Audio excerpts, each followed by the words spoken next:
Salam alaikum à tous, bonsoir à tous. Je suis très content qu'une personne me publie, d'autant que c'était l'ancien juge d'instruction aux affaires contre le terrorisme, antiterrorisme, qui est le juge Trévédic. Il vient abonder dans mon sens et il vient même apporter un complément que vous verrez à la suite de ma vidéo, puisqu'il est important de rappeler que Macron et ses sbires de son gouvernement sont rentrés dans la peau de Charles Martel. Ils ont décidé de faire la guerre à leurs compatriotes musulmans au lieu de les rassembler, puisque dans des moments difficiles pourquoi? Parce qu'on a un problème de santé publique, un problème économique, et on ne construit pas sans fondation solide. Et on ne met pas des coups de lance-flamme sur le fleu. C'est ce qu'est en train de faire Macron. Dans l'idéologie, il essaye de flatter le plus bas instinct des gens, c'est-à-dire de rejeter les uns en fonction d'un particularisme. Et donc, comme il est bon ton de taper sur les musulmans, on a compris pourquoi il était pote avec De Villiers, on a compris pourquoi il soutenait toujours Éric Zemmour, parce que il a le même logiciel, sauf que c'était un gros faux cul. On peut dire au moins que Zemmour, dans sa haine, c'est une haine assumée, ainsi que Golnadel et d'autres, sauf que Macron, c'est beaucoup plus sournois.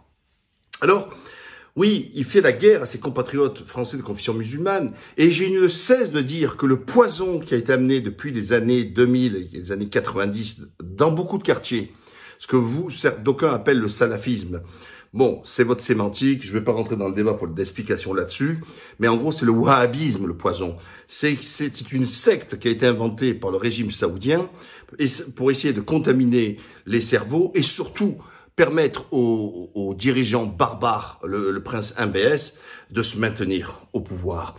Alors que 99,99% des musulmans de France, mais aussi de Belgique ou ailleurs, détestent, condamnent le régime saoudien, parce que c'est un régime criminel et barbare. Eh ben non, ce pays criminel, c'est un pays ami de Macron, et donc de la France. Donc c'est quand même fort du café de faire le procès aux Français des traités d'islamistes, des sionistes et compagnie, alors que Macron lui-même, c'est lui qui soutient l'idéologie politique nauséabonde de MBS. Qui est MBS? MBS, c'est le prince héritier d'Arabie Saoudite, celui qui a enfermé des tonnes de savants musulmans, seulement quand même il demande la miséricorde. Allez, au cachot, etc. C'est lui qui a découpé, qui a fait désosser dans l'ambassade saoudienne à Istanbul, parce que c'était un opposant politique pour lui, alors que c'était un journaliste du Washington Post. Voilà, et il a nié dès le départ. Pour ensuite quoi? Soi-disant poursuivre, condamner, mais comme c'était lui l'auteur, puisqu'il y a eu des écoutes qui ont été faites et des enregistrements qui ont été dévoilés notamment par les Américains, et bien à la fin, soi-disant peine de mort, soi-disant pour les auteurs, et à la fin, en fin de compte, il n'y a rien du tout. Et oui, ce même qui coupe des têtes à tous ses opposants, qui coupe des têtes lorsque à peine vous osez dire une chose qui peut être contraire à sa propre idéologie. Ben ça, c'est l'ami à Macron. Alors, revenons, parce que c'est l'adoration de Macron, les homosexuels, l'homosexualité, et même soi-disant la liberté d'expression, etc. Sachez que là-bas, il leur coupe les têtes. Donc, si vous dites un mot, il vous coupe la tête. Et ce qu'ils appellent en France la liberté de blasphémer, c'est-à-dire de cracher sur les religions, sur toutes les religions, etc.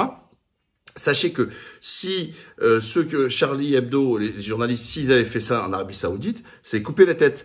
Alors que les musulmans ne demandent pas de couper les têtes, d'accord? Notamment les musulmans de France.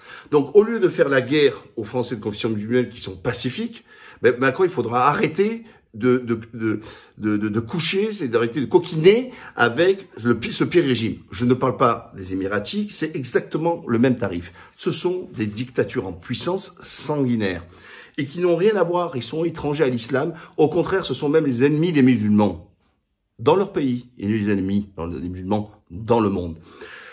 Alors, Macron, si tu étais logique, tu couperais tes rapports, t'appellerais l'ambassadeur de France en Arabie Saoudite au lieu de convoquer l'ambassadeur de France en Turquie sous prétexte qu'Erdogan a dit la stricte vérité, qu'est la risée du monde, 2 milliards de musulmans qui s'élèvent dans le monde, qui condamnent, les musulmans condamnent avec force ta posture, Macron, à déclencher ta guerre contre tes propres compatriotes de confession musulmane.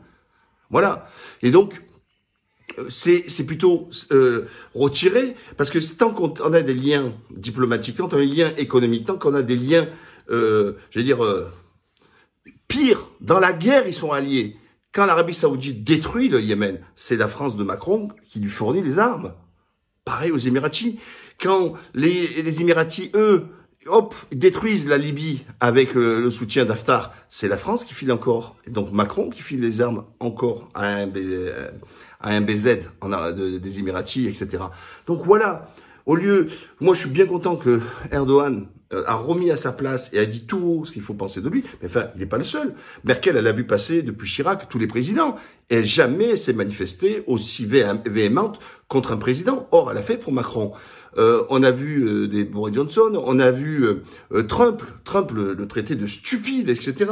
Pourtant, il n'a pas rappelé l'ambassadeur. Pourquoi? Macron est complètement isolé. Et paradoxalement, il vient faire sur le territoire, en France, la guerre aux Français de confession musulmane.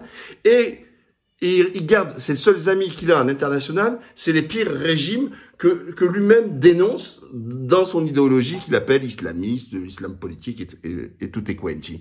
Et donc voilà, je remercie le juge Trivedi qui sait de quoi il parle, puisqu'il a été juge antiterroriste, et vous allez voir ce qu'il raconte et qui confirme l'ambiguïté. Vous verrez à la suite Bruno Le Maire qui participe à ce gouvernement d'hypocrites et dans leur propagande, dans leur élément de langage, oui, l'islam politique et tout, et puis on le voit s'acoquiner avec les régimes saoudiens, émiratis et compagnie. Donc en gros, en France, on fait ceux qui les combattent, et puis quand ils sont en contact avec eux, ils s'embrassent sur la bouche. Donc voilà, c'est vraiment des hypocrites. Alors lâchez la grappe pour une fois, lâchez la grappe aux Français de confession, parce que vous risquez de le payer très cher en international. Et vous mettez en danger la vie des Français à l'étranger. Macron, par ton comportement, c'est gravissime. La presse française en parle très peu, mais je peux vous dire qu'il y a des caisses de résonance. Je ne parle pas forcément économique, on s'en fout d'économie, etc. Je parle de sécurité. Les Français sont plus en sécurité, Macron, avec toi. Ils ne le sont pas à l'intérieur de la France parce que tu as été incapable de gérer le Covid, mais à l'extérieur, leur vie est en danger parce que les plus fragiles, les plus débiles, les plus radicalisés, eux, s'en prendront aux Français. Et si le sang coule, le sang, c'est toi qui l'auras versé parce que tout simplement, tu l'as fait à des fins purement idéologique et aussi politique d'une stratégie pour 2022. On joue pas avec les Français et comme dirait si bien Erdogan, qu'est-ce que tu as fait pour la France? Quel bilan tu vas en tirer pour les Français? C'est 0,0. Voilà les amis, surtout partagez massivement et il faut vraiment que les Français comprennent que Macron, c'est vraiment une double face. Salam alaikum. Bonne soirée. Et ceci dit, maintenant il faut être logique jusqu'au bout. Il y a 8 pays dans le monde actuellement qui condamnent à mort pour blasphème. Hein. On a des copains, les Saoudiens. Les Saoudiens, on va pas dire que ce soit pas nos amis. Bon, les Saoudiens, désolé, c'est peine de mort pour blasphème. Et il est évident que des gens comme Charb, etc., seraient condamnés à mort en Arabie Saoudite. Vis-à-vis de ses partenaires qui développent justement cet islam radical, qui le sponsorisent, qui font des choses tout à fait abominables en termes d'exécution, de condamnation pour une phrase de trop, etc., qui se servent aussi de ça pour liquider leurs opposants ou des chiites par fourgon entier. Est-ce qu'on lutte contre l'islamisme radical? Non. Alors, M. Darmanin peut dire qu'on lutte contre le terrorisme, d'accord, mais on ne lutte pas contre l'islamisme radical. Sinon, comment voulez-vous dire que je lutte contre l'islam radical et je suis ami d'islamistes radicaux? Je ne vois pas comment c'est possible. Il y a le terrorisme, oui, le crime qui doit être jugé et condamné. Et il y a l'idéologie qui est à la base du terrorisme, qui elle est beaucoup plus insidieuse, c'est l'islam politique, qui a ses complicités depuis des années en France. Elles sont où ces complicités? Elles sont dans les partis politiques. J'estime que tous ceux qui aujourd'hui défendent, soutiennent, excusent l'islam politique, sont complices de la volonté de cet islam politique d'abattre la nation française.